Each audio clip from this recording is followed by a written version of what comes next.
আপনি কি মনে করেছেন অতি সহজেই আপনি ইসলাম আলেম ওলামা ইসলামী আন্দোলনকে বন্ধ করে দিবেন?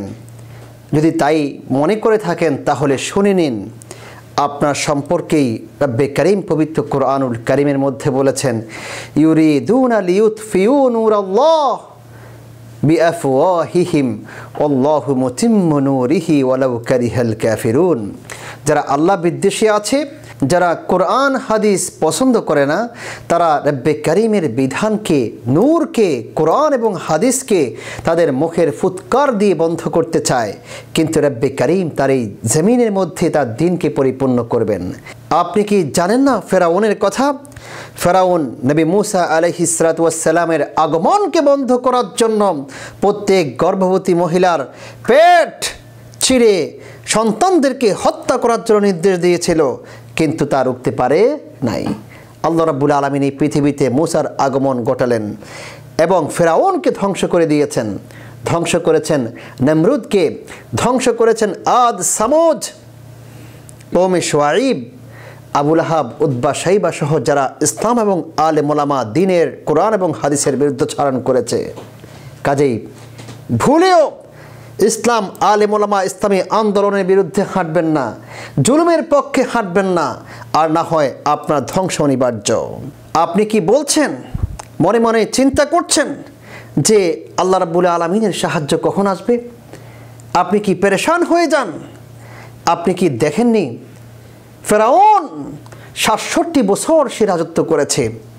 তার রাজত্বকে টিকিয়ে রাখার জন্য সে বছরের পর বছর, সময়ের পর সময় নবী মুসা আলাইহিস সালাতু ওয়াস সালাম এবং তার অনুসারীদের অত্যাচার, নির্যাতন এবং নিষ্পেষণের স্টিম রোলার চালিয়েছিল।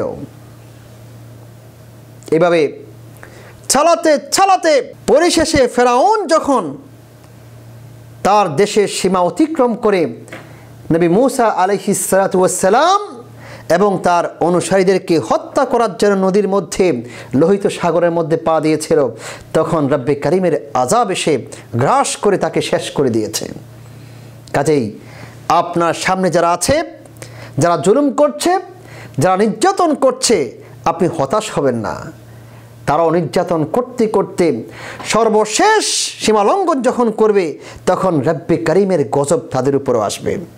কিন্তু সীমালঙ্ঘন কখন হবে, কিভাবে হবে, সেটা শুধুমাত্র আল্লাহ রাব্বুল আলামিনই ভালো জানেন। কোন কাজের মাধ্যমে এই পরিস্থিতিতে রব্বে কারীমের কাছে সীমালঙ্ঘন বলে তার কাজ গণ্য হবে, সেটা আল্লাহ তাআলাই ভালো জানেন। ইন্নাল্লাহা লা ইউহিব্বুল মুআতাদিন। সীমালঙ্ঘন করলে কোনোভাবেই আল্লাহ পছন্দ করবেন না, তাকে ধ্বংস করবেনই। অনেক সময় অনেক ভাইয়েরা হতাশ হয়ে যায়, মন খারাপ হয়ে যায় এবং ভাবেন কোন দিকে যাব, কোনো উপায় আমরা খুঁজে পাচ্ছি না। সেই সমস্ত ভাইদের বলবো, আপনি ইসলাম আলেম ওলামার পক্ষে, কোরআনের পক্ষে কাজ করতে থাকুন। আল্লাহর জমিনে আল্লাহর দ্বীন কায়েম করার জন্য কাজ করতে থাকুন।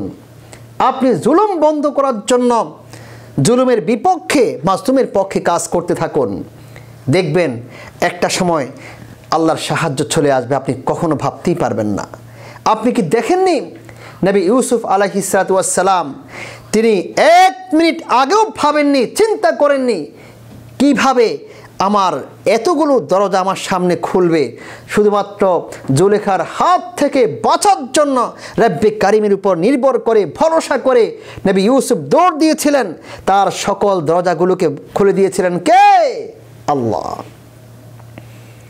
নবী মুসা আলাইহিস সালাতু ওয়াস সালাম 1 সেকেন্ড আগেও তিনি ভাবেননি তিনি এই সাগর কিভাবে পার হবেন, লোহিত সাগর কিভাবে পার হয়ে তিনি মুক্ত হবেন, তিনি ভাবতে পারেননি।